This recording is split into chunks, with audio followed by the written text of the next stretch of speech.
पहचान है, अगर याद रहे।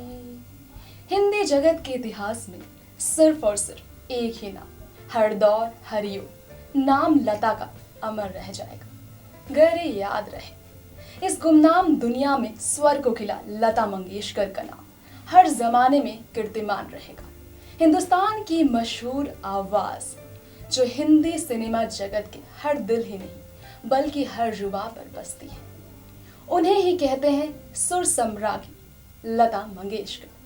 अगर याद रहे, अपनी बेशकीमती आवाज के लिए पद्म भूषण, पद्म विभूषण से लेकर भारत रत्न जैसे अवार्ड से कीर्तिमान स्थापित करने वाली लता मंगेशकर वही हैं जिन्हें हम प्यार से लता दी भी कहते हैं।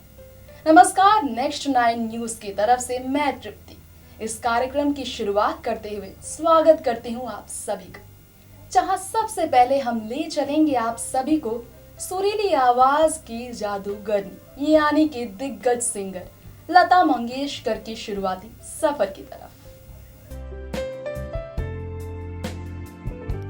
बॉलीवुड के इतिहास की बात की जाए तो लता मंगेशकर की आवाज एक ऐसी आवाज है जिसकी दीवानगी शायद ही कभी किसी जमाने में कम हुई हो।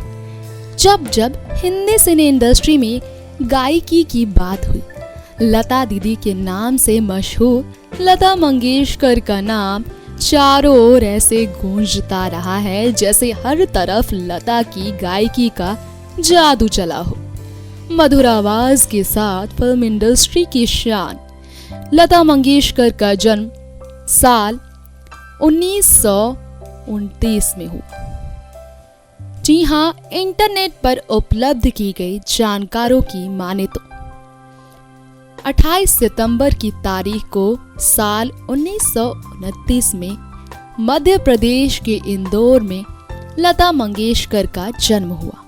छोटी सी उम्र में ही गायकी की शुरुआत करने वाली लता वैसे तो शास्त्रीय गायक और बेहतरीन थिएटर कलाकार दीनानाथ मंगेशकर संग उनकी पत्नी शुद्धमती की बड़ी बेटी कहलाती थी। मगर कहा जाता है कि अपनी सफलता की सीढ़ियां चढ़ने से पहले लता ने अपने प्रतिभाशाली पिता दीनानाथ मंगेशकर को खो दिया था, जिसके बाद 5 भाई बहनों में सबसे बड़ी लता मंगेशकर की जिम्मेदारी उनके सिर पर अपने पूरे परिवार को लेकर बढ़ गई थी। हृदयनाथ मंगेशकर, आशा भोसले, उषा मंगेशकर और मीना मंगेशकर, ये हैं लता मंगेशकर की बहनें और भाई, जिनके बारे में बात की जाए तो सभी भाई बहनों में लता मंगेशकर सबसे श्रेष्ठ गायिका रही। उनके भाई बहनों की उपाधि मराठी और हिंदी संगीत में शामिल थी। पिता के थिएटर करियर की वजह से ही लता दी के साथ उनका पूरा परिवार भी महाराष्ट्र में जाकर बस गया था। लता मंगेशकर ने अपनी करियर की शुरुआत भी महाराष्ट्र में की थी।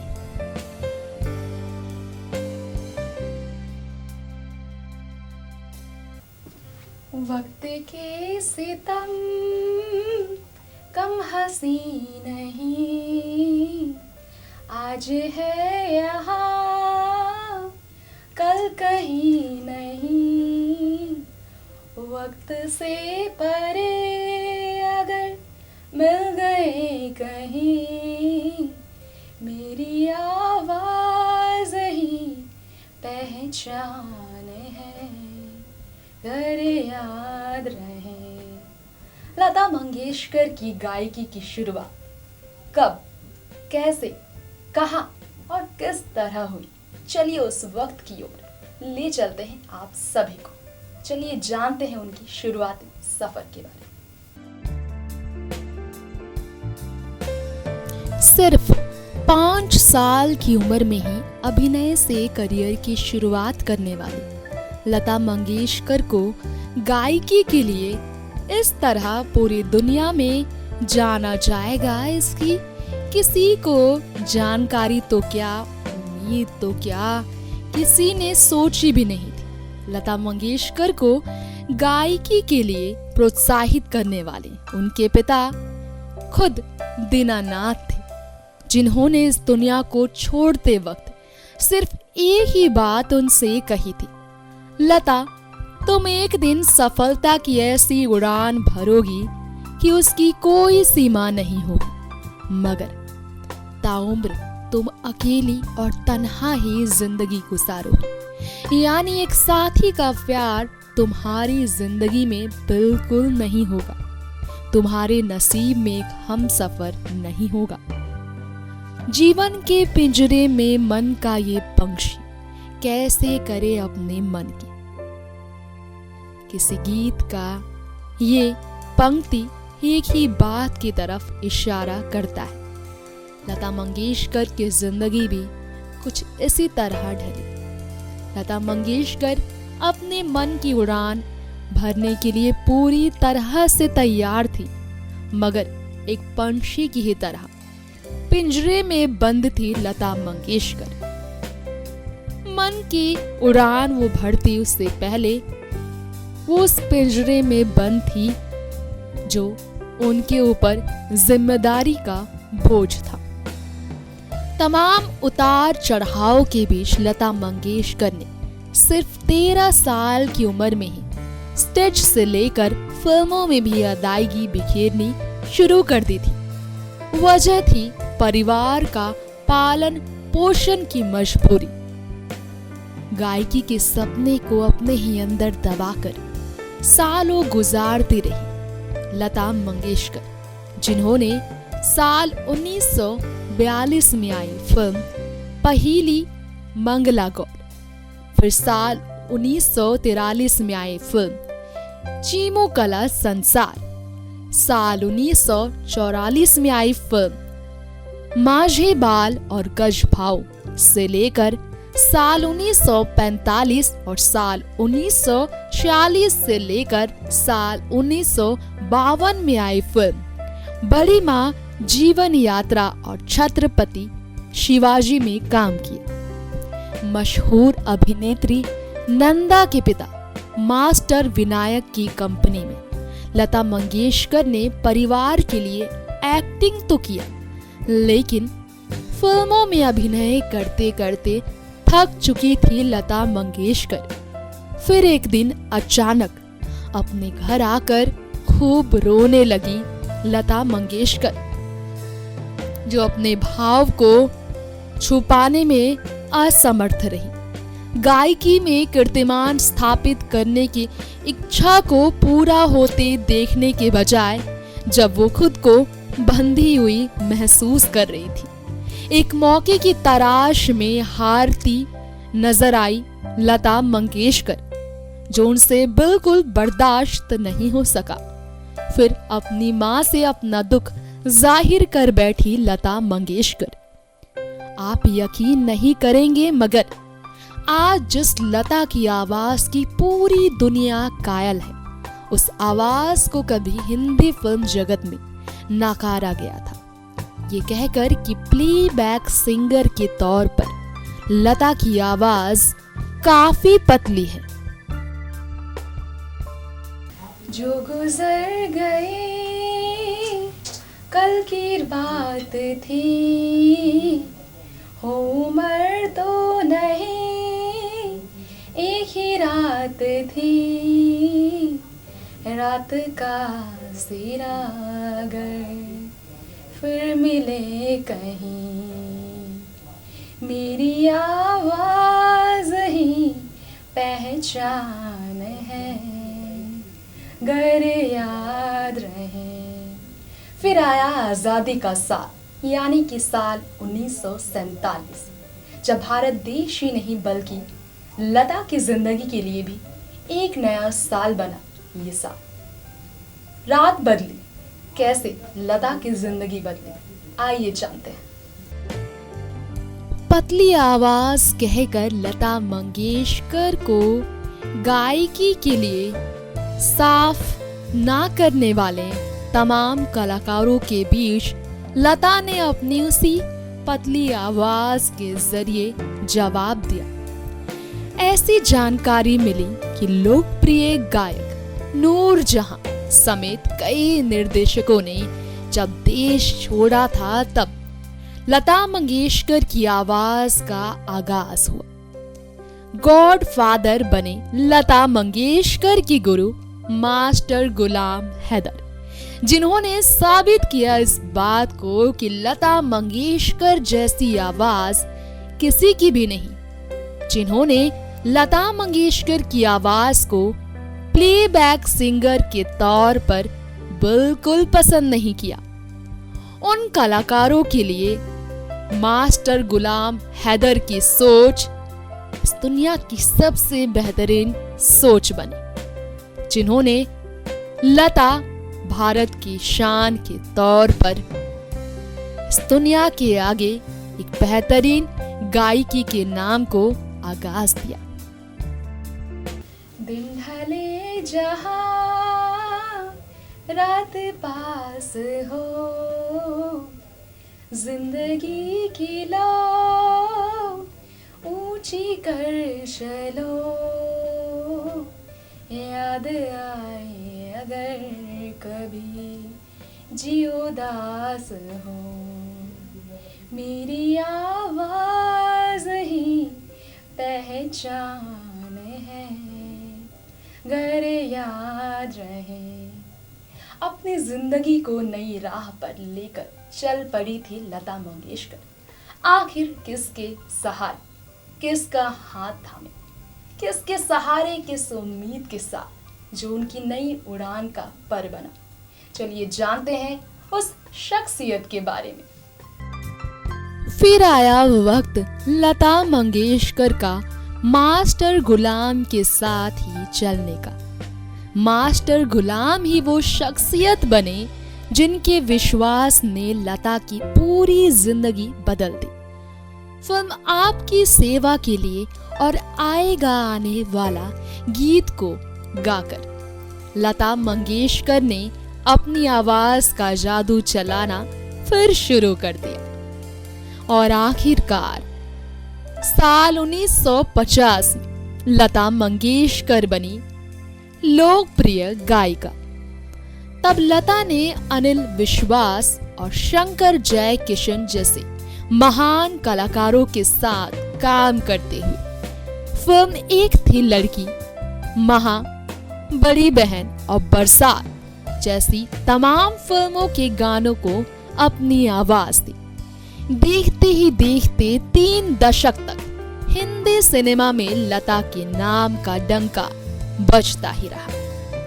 इतना ही नहीं, उस जमाने में मशहूर हस्ती R.D. बर्मन, लक्ष्मीकांत प्यारेलाल, रोशन साहब से लेकर सलील चौधरी, S.D. बर्मन, नौशाद, C. रामचंद्र और मदन मोहन, कल्याण जी, आनंद जी के साथ भी लता मंगेशकर ने कई यादगार गीतों को आवाज दी।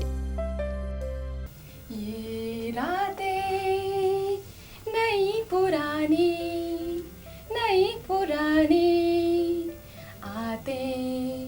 आते जाते कहती है कोई कहानी।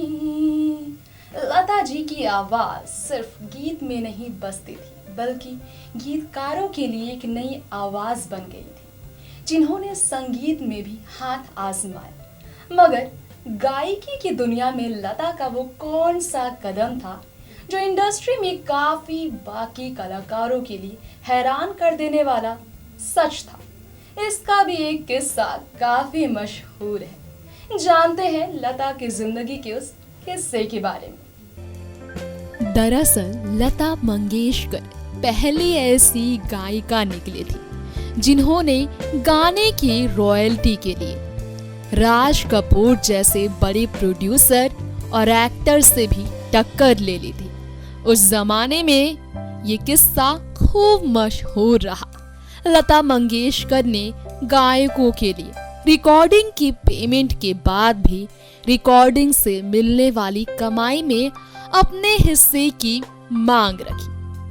उनका मानना था कि गायकों को रिकॉर्डिंग से मिलने वाली कमाई का छोटा सा हिस्सा तब तक मिलता रहे जब तक कमाई होती रहे। सुरों को नई दिशा देने के साथ साथ लता मंगेशकर ने संगीतकार के तौर पर राम राम पाहुनन के साथ भी बनी मराठी फिल्म के लिए म्यूजिक डायरेक्टर के तौर पर आनंद घन बनकर खूब नाम कमाया।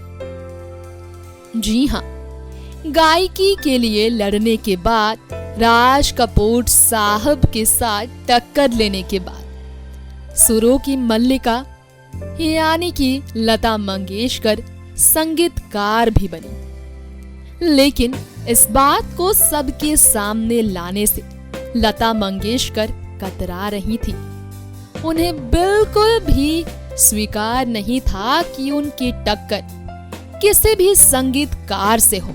उन्हें बिल्कुल भी प्रतिस्पर्धा किसी भी संगीतकार के साथ नहीं था। वो गायकी में ही अपनी पहचान बनाना चाहती थी। और इसके बाद साल 1986 में आई फिल्म राम तेरी गंगा मैली, साल 1990 में आई फिल्म लेकिन, साल 1961 में आई फिल्म जंगली से लेकर साल 1965 में आई फिल्म जब जब फूल खिले में काम करने के साथ लता ने अपने गानों से समा बांध रखा था। फिल्म इंडस्ट्री में उस दौर लता इतनी मशहूर हुई कि हर किसी के नजर में बेहतरीन गायकी के लिए लता मंगेशकर पहली पसंद बन गई। इन फिल्मों के गाने लता के दिल में भी समा गए। फिर उम्र गुजरती गई और लता जी ने शादी के सवालों पर भी विराम लगाया, ये कहकर कि उनके परिवार ही उनके अपने बच्चे हैं। फिर कभी भी उनसे शादी को लेकर सवाल नहीं किया गया, क्योंकि वो अपने भाई बहने के बच्चों को ही अपना बच्चा मानती रही। शांत स्वभाव वाली लता मंगेशकर की जिंदगी में भी एक दिन ऐसा मोड़ आया जब वो अपनी जिंदगी में गम की लहरों का सामना कर रही थी। कौन सा मोड़ था वो? चलिए ले चलते हैं आपको उस मोड़ की तरफ। 60 के दशक में कामयाबी की बुलंदियों को लगातार छूने वाली लता मंगेशकर अपनी जिंदगी में बुरी तरह से तकलीफ में फंसी थी। तकलीफ का सामना कर रही थी लता मंगेशकर जब उन्होंने जिंदगी में बीमारी का सामना किया। सुनकर हर किसी को हैरानी हुई। आज भी लोग यकीन नहीं कर पाते, लेकिन लता मंगेशकर की अचानक एक दिन तबीयत इस कदर खराब हुई कि डॉक्टर का अनुमान भी तब बिल्कुल सही निकला था। डॉक्टर का कहना था कि लता मंगेशकर की आवाज को खराब करने की कोशिश की जा रही है। हालांकि इस बात का पता पूरी तरह से नहीं चल सका था कि उनकी तबीयत किस वजह से बिगड़ी थी। फिर उनका सही इलाज हुआ और वो लोगों की दुआएं कामयाब हुई और स्वस्थ हो गई। गाने के लफ्ज सुनने के बाद ही उसे आवाज देने वाली लता मंगेशकर ने हमेशा से ही आपत्तिजनक शब्द वाले गीतों से भी दूरी बनाई है। ये किस्सा भी मशहूर रहा है जिन्होंने गाने की आवाज को अपनी आवाज बनाया, लेकिन गाने के लफ्जों को सुनने के बाद साल 2001 में सर्वोच्च नागरिक सम्मान भारत रत्न से नवाजी जाने वाली लता मंगेशकर के नाम अब तक ना जाने कितने अवार्ड, कितने सम्मान उन्होंने अपनी गायकी से अपने जिंदगी में दर्ज किए, इसका कोई भी अंदाजा नहीं लगाया जा सकता। जी हाँ, किसी जमाने में फोटोग्राफी की शौकीन रह चुकी लता मंगेशकर ने वैसे तो अपनी आवाज से लोगों का दिल खूब जीता, जिन्हें सुनते हुए सदियों गुजर गए, मगर कभी उनकी आवाज़ पुरानी नहीं हुई। आज हर किसी जुबां पर लता मंगेशकर की आवाज़ गुनगुनाते हुए सामने आती है। उनका दौर कभी भी पुराना नहीं हुआ, मगर एक समय ऐसा आया जब अवार्ड लेने से साफ लता मंगेशकर करने लगी इनकार, और शुरू हुई फिर गायकी की नई दुनिया। लता ने खुद अपने कदम जब पीछे कर ली, लता मंगेशकर ने अपनी जिंदगी को गायकी के नाम कर दिया। लता मंगेशकर सिर्फ बॉलीवुड ही नहीं बल्कि भारत की भी शान बन गई, और भारत की शान नौजवानों पर भी। लता ने अपनी आवाज़ से कुछ इस कदर नौजवानों के नाम, एक आवाज़ के जादू से लोगों की आंखें नम की। दरअसल इसके पीछे भी एक अलग ही कहानी थी। लता ये बात अच्छी तरह से समझ चुकी थी कि उनकी आवाज का जादू इस दुनिया में तब तक खत्म नहीं होगा जब तक गायकी का नाम रहेगा, हिंदी फिल्म इंडस्ट्री का नाम रहेगा, जब तक फिल्म इंडस्ट्री की उम्र बढ़ती रहेगी। लता मंगेशकर की आवाज हमेशा बढ़ती रहेगी और लता मंगेशकर यूं ही लोगों की सबसे चहेती रहेगी। अब वक्त आ गया बॉलीवुड को भी एक और नई दिशा की तरफ ले चलने का। लता के जहन में ये ख्याल तब आया जब अवार्ड लेने का सिलसिला उनकी जिंदगी में खत्म नहीं हो रहा था। फिर उन्होंने एक दिन अचानक अवार्ड लेने से ही साफ तौर पर इनकार कर दिया, ये कहकर कि अब नई पीढ़ी को मौका मिलने का समय आ गया है। खैर, फिल्म जगत के इतिहास में खुद इतिहास बन चुकी लता मंगेशकर एक ऐसी गायिका है जिन्होंने भारत और चाइना के बीच हुए युद्ध में शहीद हुए सैनिकों के लिए लिखे गए एक गीत को जब अपनी आवाज दी, पूरे देश की आंखें नम हो गई। ऐ मेरे वतन के लोगों, जरा आँख में भर लो पानी, जो शहीद हुए हैं उनकी जरा याद करो कुर्बानी, जरा याद करो कुर्बानी।